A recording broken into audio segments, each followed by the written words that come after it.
லூக்கா 7 அதிகாரம் 11 to 17 வரை. அதுல நாயின் விதவைய குறித்து சொல்லி இருக்குது. நாயின் என்ற ஊருக்கு அர்த்தம் சமாதானம், அழகு, மௌனம், அதே மாதிரி அளித்தல். இதுதான் அந்த ஊருடைய பேருனுடைய அர்த்தம். ஆனா அதுடைய எதிர்மறையான குண படைத்தவர்கள் தான் அங்க இருக்கிற ஜனங்கள். அதன் மத்தியில தான் இந்த விதவை வாழ்ந்து கொண்டு இருக்கிறான். விதவைன்னு நம்ம சொல்லும் போது யோசிச்சு பாருங்க, எப்படிப்பட்ட ஒரு நிலைமை அந்த சகோதரிக்கு இருந்திருக்கும்னு யோசிச்சுக்கோங்க. எதிர்மறை என்று சொல்லும் போது அவநம்பிக்கை. ஒரு பூனை வந்துச்சுன்னா, நல்ல காரியத்துக்கு போகும்போது ஒரு பூனை வந்துச்சுன்னா எப்படி நம்ம நிறைய பேரு அந்த காரியத்துக்கு போக மாட்டாங்க, வீட்டுக்குள்ள வந்துருவாங்க. அந்த மாதிரி மூட நம்பிக்கை உடைய ஜனங்க.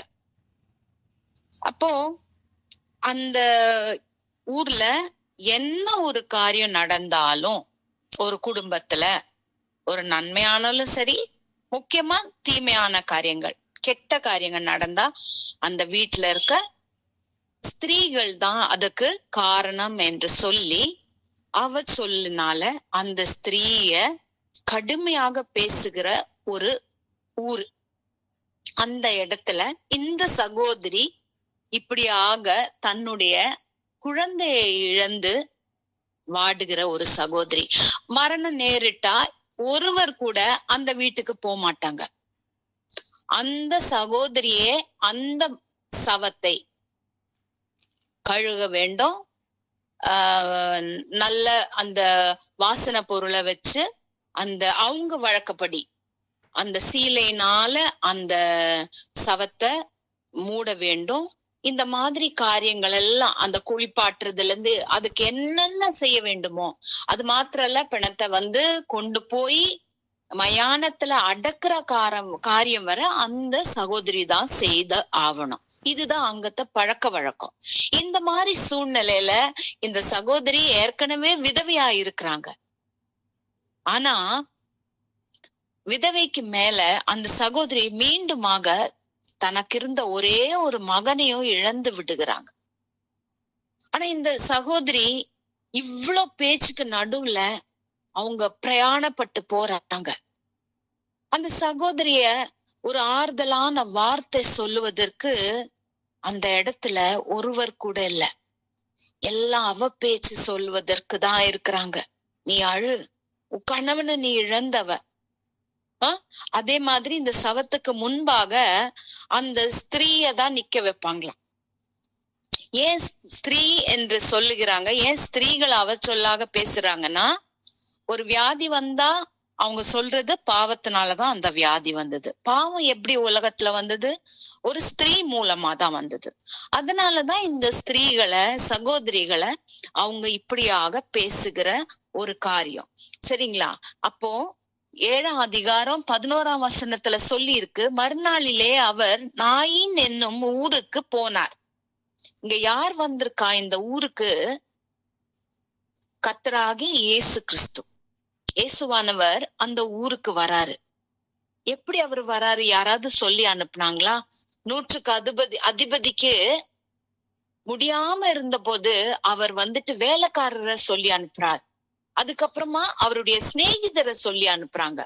ஆனா இந்த சகோதரிக்கோ சொல்லி அனுப்புவதற்கோ இல்ல இயேசுவானவரை குறித்து கேள்விப்படுவதற்கோ இவங்களுக்கு எந்த ஒரு காரணமும் இல்ல, சூழ்நிலையும் இல்ல. ஆனா அவர் என்ன பண்றாரு? இயேசுவானவர் அந்த இடத்துக்கு போறாரு. அப்போ இந்த சகோதரி தன்னுடைய மரித்த அந்த மகனோடு கூட அந்த பட்டணத்தின் வாசல் அருகே வந்திருக்கிறார். அந்த நேரத்துல இயேசுவானவரும் அங்கே மறுநாளிலே அவர் நாயின் என்னும் ஊருக்கு போனார். அவருடைய சீஷர் அநேகரும் திரளான ஜனங்களும் அவருடனே கூட போனார்கள். அவர் ஊரின் வாசலுக்கு சமீபித்த போது அப்போ ஊரின் வாசலுக்கு சமீபித்த போது மரித்து போன ஒருவனை அடக்கம் பண்ணும்படி கொண்டு வந்தார்கள். அவன் தன் தாய்க்கு ஒரே மகனாய் இருந்தான். அவளோ கைம்பெண்ணாய் இருந்தாள். ஊரில் வேறு வெகு ஜனங்கள் அவளோடு கூட வந்தார்கள். ஜனங்கள் எல்லாம் வந்தாங்க. ஆனா யாருமே என்ன பண்ண மாட்டாங்க, அந்த சகோதரிக்கு, அந்த ஸ்திரீக்கு சகாயம் பண்ண மாட்டாங்க. ஏன்னா அவளுடைய பாவத்தினாலதான் அவ விதவையானா. அவ பாவத்தினாலதான் இன்றைக்கு அவளுடைய மகளை இழந்து போயிருக்கா. ஆனா சொல்ற ஒரே வார்த்தை, நீ அழு, உனக்கு இந்த காரியம் தேவை, உன் வாழ்க்கையில நீ என்ன பாவம் செஞ்சியோ அப்படின்னு சொல்லி அவளால பொறுக்க முடியாத அளவுக்கான வார்த்தையினால அவளை ஏற்கனவே அவள் பலவிதமான வேதனையினால நிரப்பப்பட்டிருக்கிறா. போதாததுக்கு அந்த ஜனங்களும் அவளை வேதனைப்படுத்துகிற வார்த்தையினால, இன்றைக்கு நாமும் பலவிதமான வேதனையினால நம் தேவனுடைய அன்பை அறிந்து ஒவ்வொரு வெள்ளிக்கிழமையும் அவருடைய பாதபிடத்துல வந்து அமர்ந்திருந்து, கர்த்தாவே இன்றைக்கு எனக்கு ஒரு விடுதலை வருமா என்று கேட்டுக்கொண்டு, கர்த்தாவே மனதுல அநேக கேள்வியோடு நாமும் அந்த நாயின் விதவையை போல பலவிதமான பேச்சுக்கள் மத்தியில, அவச்சொல்லின் மத்தியில, விரல் நீட்டுதல், நேற்றைக்கு பாடின பாட்டை போல விரல் நீட்டுதல் மத்தியில, எவ்வளோ காரியத்தின் மத்தியில நாம இன்றைக்கு வாழ்ந்து கொண்டிருக்கோம். ஆனா ஒரே ஒரு நம்பிக்கை, நம்மளை கை பிடித்தவர் நம்மளை விட மாட்டாங்க என்ற நம்பிக்கை. 100க்கு அதிபதியை போல அவளுக்கு போய் ஒரு வார்த்தையை சொல்லுவதற்கு அவளோடு கூட அவளுடைய கணவனோ அவளுடைய உறவினரோ யாரும் இல்லை. ஆனா வெகு தூரத்திலிருந்து அவளுடைய கண்ணீரை பார்த்த ஒரு சிருஷ்டி கர்த்தர் அன்றைக்கு இருந்தாங்க. அவர் என்ன பண்றாரு, இந்த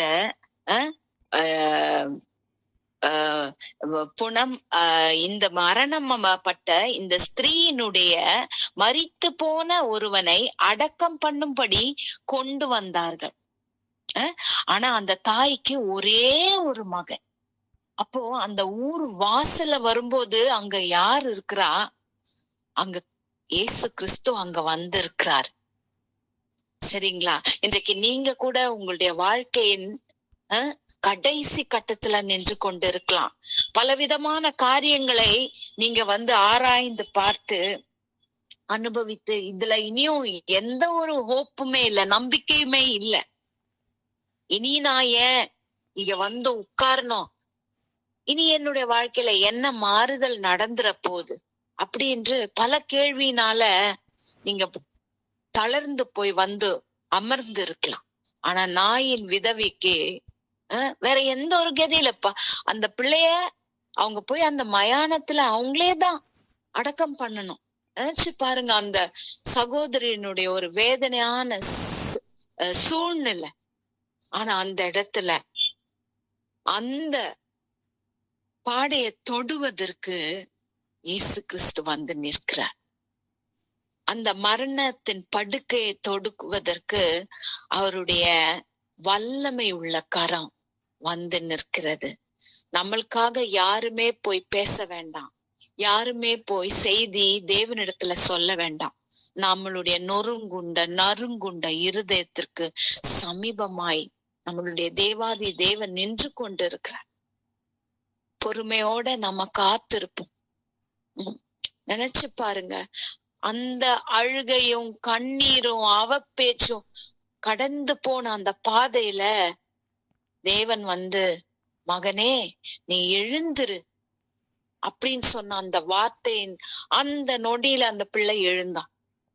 திரும்பி அந்த சகோதரி வீட்டுக்கு போகும்போது யோசிச்சு பாருங்க, எவ்வளவு வேதனையோடு கடந்து வந்த பாதையில அந்த சகோதரி நடனத்தோடும் சந்தோஷத்தோடும் பூரிப்போடும் திரும்பி தன் வீட்டுக்கு சென்றிருப்பாள் என்று. இன்றைக்கு நாம வந்திருக்கிற ஒவ்வொருத்தரை பார்த்தோம். இன்றைக்கு நம்மளை நேசிக்கிற தேவன் சொல்லுகிறார். நான் நேற்றும் இன்றும் என்றும் மாறாதவர், நீ கலங்காதே, பொறுமையாயிரு, நான் உன்னோடு கூட இருக்கிறேன். அந்த ஒரே ஒரு வார்த்தைய நம்ம பற்றி கொள்ளும். நாயின் விதவைக்கு இறங்கின தேவன். அவளுக்காக இப்படி ஒரு கஷ்டப்படுகிற ஒரு சகோதரி இருக்கிறா என்று, அவ அனாதையா நிற்கிறா, நிற்கதியாய் நிற்கிறா என்று போய் சொல்லுவதற்கு கூட ஒருவரும் இல்லை. அவளுடைய சூழ்நிலை அறிந்து தேவன் கலிலேயா கடலின் அக்கறையிலிருந்து இக்கரைக்கு வருகிறார். என் மகள் நிற்கதியா அங்க நிற்கிறா, அவமானப்பட்டு நிற்கிறா. அவளுக்கு ஆறுதல் சொல்லுவதற்கு ஒருவரும் இல்லாமல் நிற்கிறா. இனி அவளுக்கு வாழ்க்கையில வேற ஒரு நம்பிக்கையும் இல்லை. நம்பிக்கையாக இருந்த ஒரு மகன் கூட அவள் இழக்க கொடுத்து விட்டு நிற்கிறாள் என்று சொல்லி அறிந்தவர் ஒருவர் உண்டு என்பதை அவள் அறிகிறது. ஆனால் அதை உணர்ந்து தேவன் என்ன பண்ணுகிறார்? இயேசு கிறிஸ்து என்ன பண்ணுகிறார்? கடந்து போகிறார் அந்த மகளை பார்ப்பதற்காக. அவளுடைய வேதனை, அந்த நறுங்குண்ட இருதயத்தின் காயத்தை கட்டுவதற்காக நாம் இன்றைக்கு விசுவாசிக்கிற தேவன் அன்றைக்கு அவள் அண்டையில அவளை தேடி, அந்த ஸ்திரீயை தேடி கடந்து போகிறார். இன்றைக்கு என்னை கேட்டுக்கொண்டிருக்கிற, இந்த வார்த்தைகளை கேட்டுக்கொண்டிருக்கிற பிரியமான சகோதர சகோதரிகளே, உங்களுடைய கண்ணீரை வேற யாருமே பார்க்க வேண்டாம். மனிதரிடத்துல போகாதீங்க, அவங்க கிட்ட சொல்லாதீங்க. ஆனா உங்களுக்கு கிடைக்கிற நேரத்துல உங்களுடைய முழங்கால மடக்கி உங்களை நேசிக்கிற தேவன் கிட்ட சொல்லுங்க. அவர்கிட்ட உங்க கண்ணீரை அவர் பாதபிடத்துல ஊற்றுங்க. அவர் நேற்றும் இன்றும் என்றும் மாறாதவர். இஸ்ரவேல் ஜனங்களை அடிமைத்தன வீட்டிலிருந்து புறப்பட செய்த என் தேவன் உங்களுடைய அங்கலாய்ப்புகளை, உங்களுடைய அழுங்குரலை கேட்கிற தேவன். அவர் ஒரு நாளும் கைவிடுவதில்லை. அவர் ஒரு நாளும் நம்மளை விட்டு விலகுவதில்லை. அவர் என்றைக்கும் நம்மளோடு கூட இருக்கிற தேவன். நீந்த தெரிந்த அந்த பேதுரு என்ன நினைச்சான்? அவர் என்னை கை தொட்டு தூக்குனா எவ்வளவு நல்லா இருக்கும். ஒரு மீன் பிடிக்கிறவருக்கு அந்த கடல் என்ன புதுசா? மூழ்கி போகும்போது அவன் யாரை அழைத்தான்? இன்றைக்கு நாம் மூழ்கி கொண்டிருக்கிறோமா? நம் வாழ்க்கை இருளினாலே சூழப்பட்டு இருக்கிறதா? வேற யாரையும் பார்க்காதீங்க, யாரையும் அழைக்காதீங்க. ரெபெக்காளை போல தன் கற்பத்திலே உதைத்து கொண்டு இருக்கிற காரியங்களை குறித்து, அந்த கற்பத்தின் கனியை குறித்து கேட்பதற்காக அவ என்ன பண்ணா? தேவனுடைய பாதபிடத்துக்கு போனான். அவளுக்கு இருந்த அந்த ஐஸ்வர்யம் எவ்வளவோ, அவளுக்கு இருந்த வேலைக்காரங்க எவ்வளவோ, மருத்துவச்சிக எவ்வளவோ, ஆனா அவங்களெல்லாம் அவ நம்பல. போய் தேவனிடத்துல கேட்டான். அதே மாதிரி நாம எந்த சூழ்நிலையா இருந்தாலும், அற்பமான காரியமா இருந்தாலும், நாம் அவரண்டையில சென்று கேட்போம். தேவன் தாமே இந்த வார்த்தையை ஆசீர்வதிப்பாராக. ஆமென்.